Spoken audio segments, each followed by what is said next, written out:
చిత్ర పరిశ్రమలో ప్రస్తుతం కొంతమంది సెలబ్రిటీలు విడాకులు తీసుకుంటున్న సంగతి తెలిసిందే.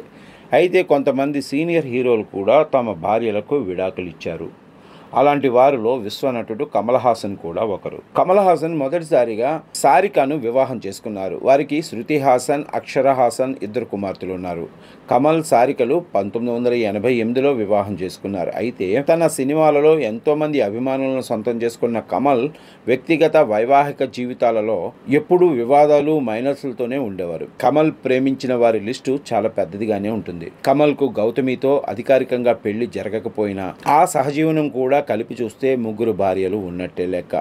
అసలు కమల్ ఎఫ్ఐఆర్లు పెట్టుకున్న హీరోయిన్ల లిస్టు ఓసారి చూస్తే ఆసక్తికర విషయాలు కనిపిస్తాయి. కమల్ హాసన్ ముందుగా 1978లో వాణి గణపతిని పెళ్లి చేసుకున్నారు. 10 ఏళ్ల పాటు ఆమెతో కాపురం చేశాక 1988లో విడాకులు ఇచ్చేశారు. ఆమెకు విడాకులు ఇవ్వకముందే అప్పట్లో బాలీవుడ్లో స్టార్ హీరోయిన్ గా ఉన్న సారికతో డేటింగ్ చేయటం, ఆమెకు ప్రెగ్నెన్సీ రావటం జరిగిపోయాయి. ఆ బిడ్డే శృతి హాసన్.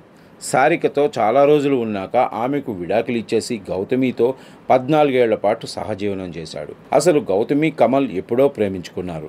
సారిక కంటే కమల్ గౌతమినే పెళ్లి చేసుకోవాలని కూడా అనుకున్నాడట. చివరకు అటు ఇటు తిరిగి గౌతమికి మరో వ్యక్తితో పెళ్లి జరగటం, విడాకులు తీసుకుని మళ్ళీ కమల్తో పాత ప్రేమ చిగురించి సహజీవనం చేయటం, మళ్ళీ ఇద్దరి మధ్య అనుమానాలు పెరిగి వెళ్ళిపోవటం జరిగింది. అయితే కమల్ విషయంలో ఈ 3 అందరికీ తెలిసిన విషయాలు.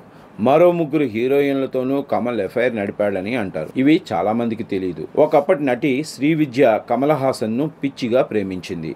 శ్రీవిద్య కమల్ను ఆరాధించింది, సర్వస్వం అర్పించేసింది అంటారు. చివరకు పెళ్లి చేసుకోమని అడిగితే మనమిద్దరం స్నేహితులం, అంతకు మించి ఏం లేదని చెప్పి తప్పించుకున్నాడట. కమల్ హాసన్ ఇచ్చిన షాక్తో శ్రీవిద్య చాలా రోజుల పాటు డిప్రెషన్లోకి వెళ్ళిపోయిందని చెప్తారు. ఆ తర్వాత 2వ దశకంలో సిమ్రాన్తోనూ కమల్ చాలా క్లోజ్గా ఉండేవాడని, ఆమెతోనూ ప్రేమాయణం నడిపాడని కోలీవుడ్ మీడియా కోడే కూసింది. అంటే సారికను వదిలించుకునే చివర్లో సిమ్రాన్తో వ్యవహారాలు నడిపాడని అంటారు. ఇక గౌతమితో బ్రేకప్ టైంలో తనతో 2 సినిమాల్లో చేసిన అమెరికా అమ్మాయి పూజా కుమార్తోనూ ఏదేదో రిలేషన్ ఉందని చెప్తూ ఉంటారు.